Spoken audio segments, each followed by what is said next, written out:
Do you have Dino DNA? Have you taken the Dino pill? Watch this video. I don't really care. So there's like two types of dino decks you can go around, and I think both strategies are really good, especially now that Miscellaneousaurus came to 3. But what piques my interest more about dinos today is the fact that there's so much random level 9 support in Dark Neostorm. So the new take on True King capitalizes on that.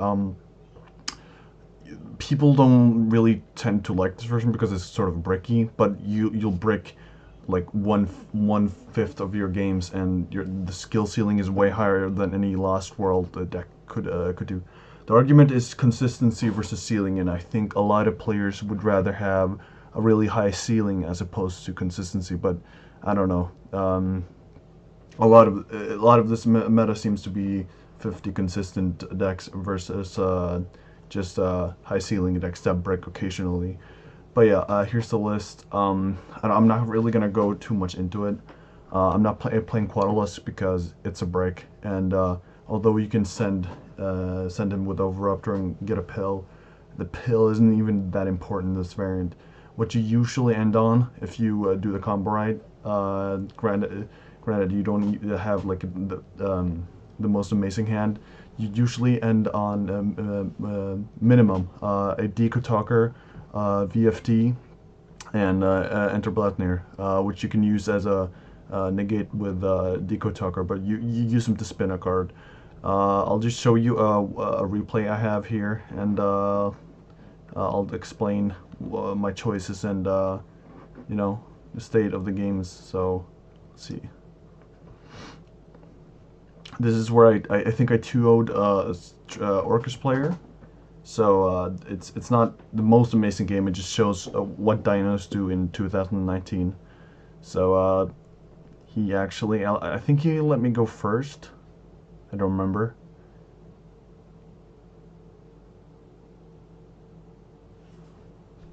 Let's see. Okay, no, of course he goes first. He's an Orcus player.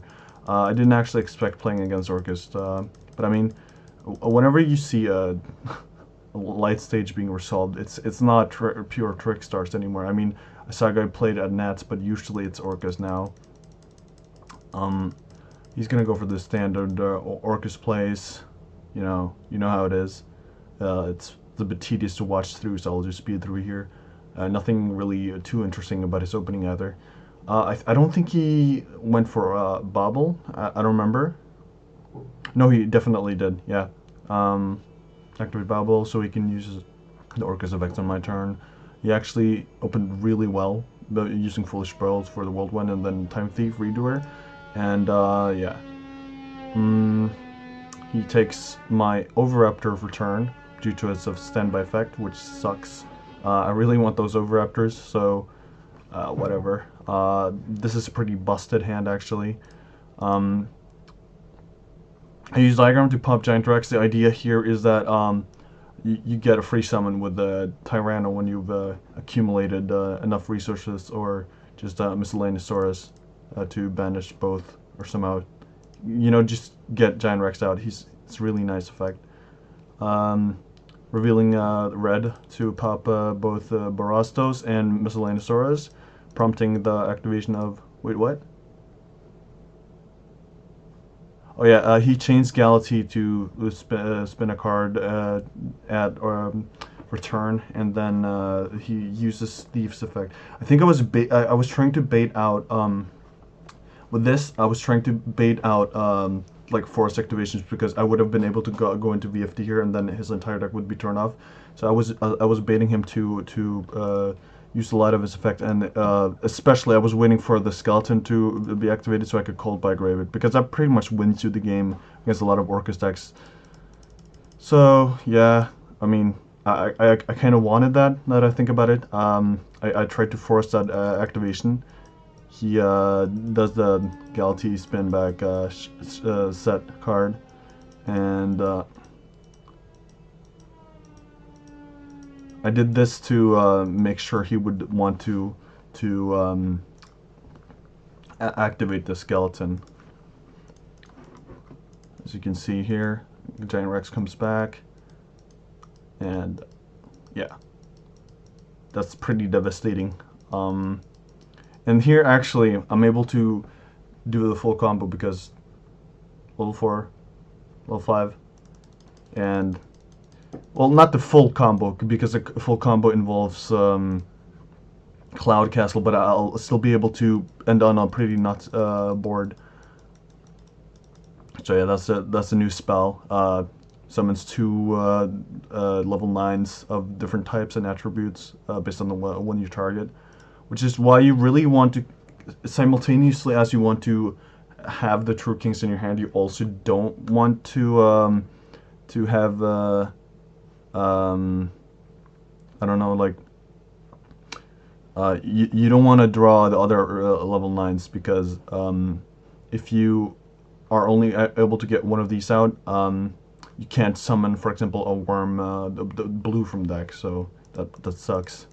So yeah, just that. I really like this card. It sucks, but it's just funny because it's like it doesn't really matter what level 9s you use because they're not really that useful. It's just funny to me if somebody kaiju me and I use this. I think I'd get up like pretty shocked face. This card is never gonna resolve. Like I think Lithium made a video about like a deck based around getting this out, and it's not really possible in this sort of format. Maybe a year ago, but in Goku format, but now going into Beat Cup so I can do this. That's pretty solid board, and it didn't really require all too much either. And I played through a lot of interruptions, so yeah, this deck has a pretty high ceiling. And I mean, of course it bricks, but I mean, as you see here, this is pretty nuts board. There's not much he's gonna be able to do about this. I think he Fog Blades my Deco Tucker. Didn't really care to activate Deco Tucker because it's not the end of the world losing him.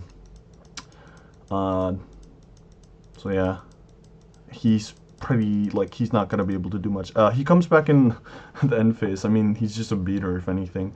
It's a once per duel effect for some reason. But yeah, I mean, he's a rank 9. Could probably level 9. I could do some shenanigans later. Doesn't ever come up. Sometimes you can use him to come back to Deco Tucker as another negate in the future. It's almost like he's BMing here. As yeah, I mean, he's not gonna be able to do anything. Yeah, and he scoops. So we're going to go to game 2. I don't remember what I sided in. Like, you don't want to compromise too much. Yeah, I think it was just Twin Twisters for the Fog Blades because they're pretty annoying. I think he really bricked here. He T-sets and passes, and that's never a good sign. I think this game actually lasts a little bit longer though. It goes beyond just T-set, if I recall correctly. The idea here was discard Giant Rex with Twin Twister, double Evo Pill, or some sort of way to get him out. It's just corny. Yeah, and it was called by the grave.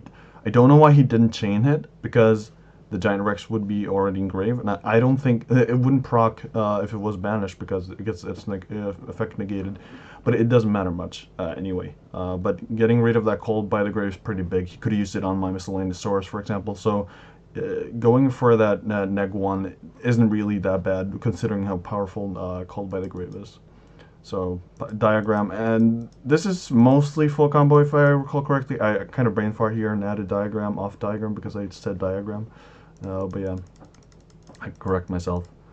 Yeah, this is pretty, I mean, this is pretty much all you need. Like diagram, a baby, and yeah, that's pretty much the only thing you need. It's sort of like a 2-card combo, and you can extend to varying lengths depending on how well you start. Agnesmud popping the baby, and Overraptor popping the other baby to get the baby out again. And when you're at this point, there's not really much your opponent can do because you want to link away the level 9 and whatever card is left here so that you have, for example, Beat Cop, Overraptor, and the tuner, so that you can go into Ib,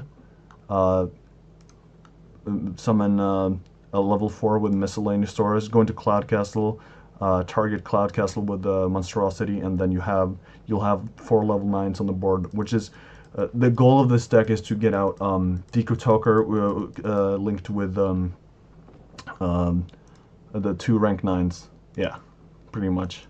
So he goes for the Thanos dragon. It's not gonna do much. Um, I do the Ib stuff.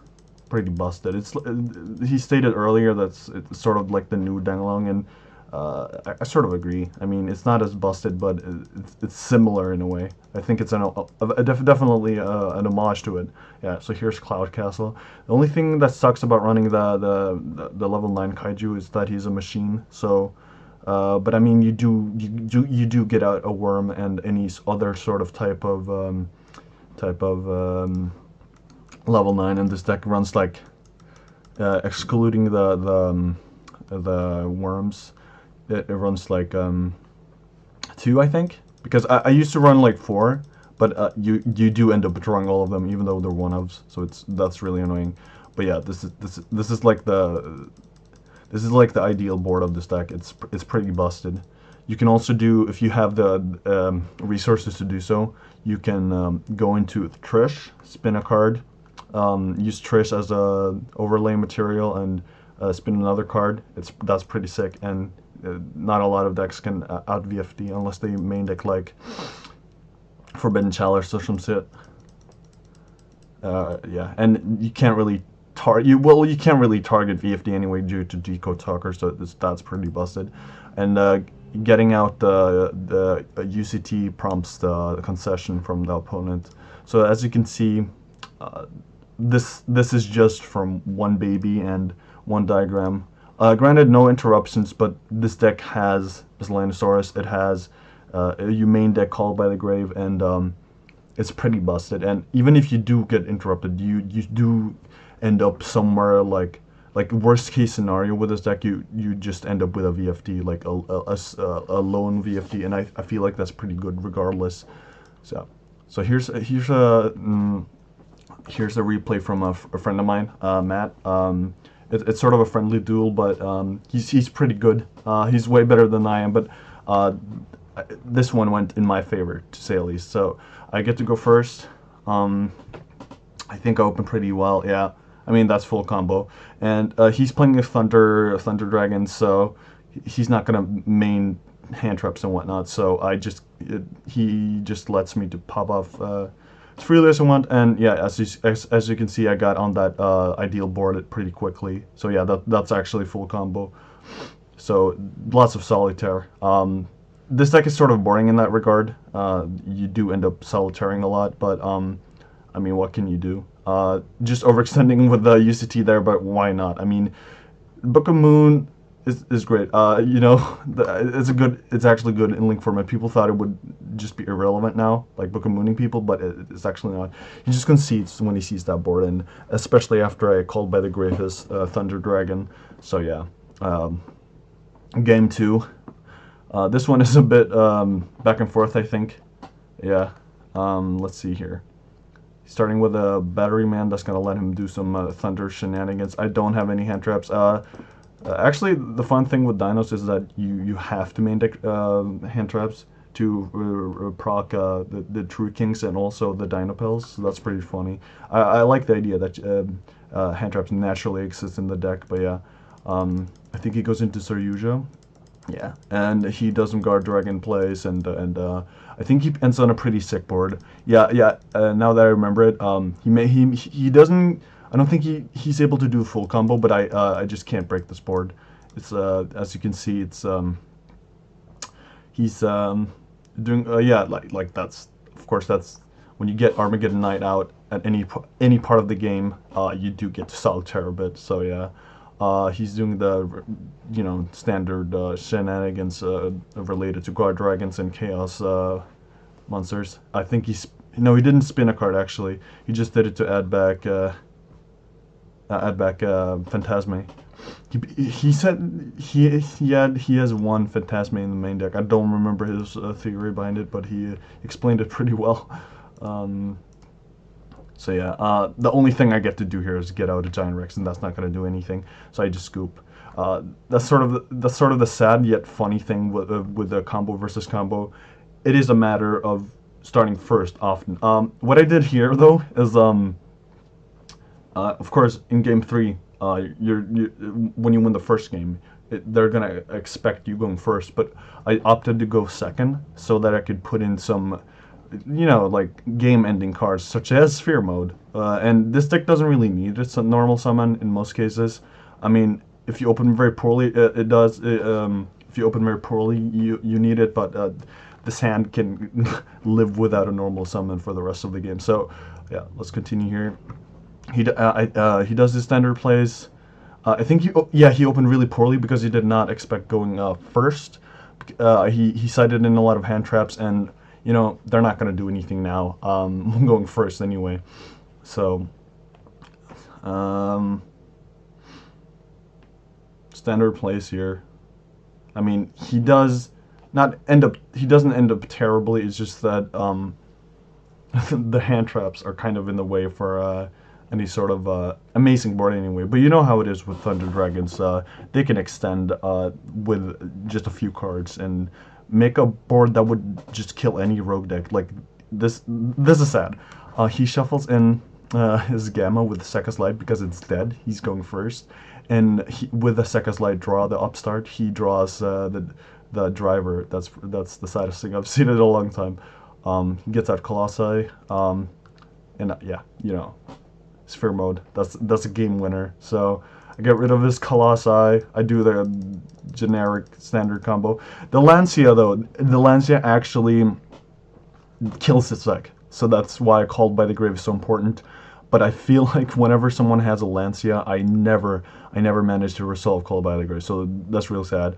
Lancia is a busted card, especially considering that this deck's sort of win condition revolves around an engine that needs to banish cards to amount advantage or get to your boss monster. So the only thing I'm able to do here really is just to attack Overbeat Cop and pass. But I mean, considering the state here, he said I remember him saying that he's only going to be able to just special summon Driver and swing a little bit, and he's not going to be able to do much. So yeah, okay. He draws for turn. He specials Driver with Saryuja's effect. This is pretty funny. He uses Destrudo because he didn't revive it from grave. He only used the effect to of I think it's LP to summon it, which is pretty neat because then you get to use it twice, sort of. So that's pretty busted. Yeah, he's only he's only going to be able to swing for some damage. I mean, to be fair, he does get me pretty low, but when it comes to my turn again, it's not there's not much you can do. The hieratic seal, I mean, that's pretty decent as an interruption, but as you can see here, yeah. I think I popped Barastos with the diagram. Yeah. And then diagram. I'm just trying to bait out the hieratic link, and then just continue with the, standard Dino plays. Yeah. The fact that such a powerful card prompts a lot of activations, such as this one, it's just how easy it is getting it out. It's sort of like an auto bait. You can bait out a lot of effects with VFD because they sort of have to respond to it, because if they just let them be there, they cannot respond. So yeah, he gets bounced. He floats into Destrudo as a 3k wall. I don't think he had it. I think he sighted out pretty much all his targets. He just wanted to go second and interrupt my board, and then just do like beat me down with pretty like standard Thunder Dragon plays. So yeah, the Conductor comes out, and I think that prompts the concession. Yeah, I mean, there's not much he's gonna be able to do, if I recall correctly. And he comes back in end phase. I mean, it's pretty funny. Actually, I think yeah, he gets rid of all my monsters due to Leveneer. I chain a UCT in response, flipping it down because he only has 0 defense. So yeah, he just destroys my diagram and my anti-kaiju instead. And I think he passes turn actually. Yeah. For turn I draw. I think it's Miscellaneousaurus. Yeah. And it's a bit of a caveman Yu-Gi-Oh in this part because there's not much you can do but normal summon pass at this state. Yeah. And I draw a Fossil Dig, get the Oviraptor. He actually Lancias me, but he knows that he's lost because the Miscellaneousaurus is going to be able to beat over no material and then just attack for game since he has 750 health. So yeah, I thought that was a really interesting game. Really, two interesting matches I wanted to share, and just to kind of put this deck's power level on display. But yes, it does brick like in game two here. That's not even the worst hand. You do get some obnoxiously terrible hands, such as for example, just a hand of babies and nothing else. That happens. Yeah, but that's gonna be it for this. See you.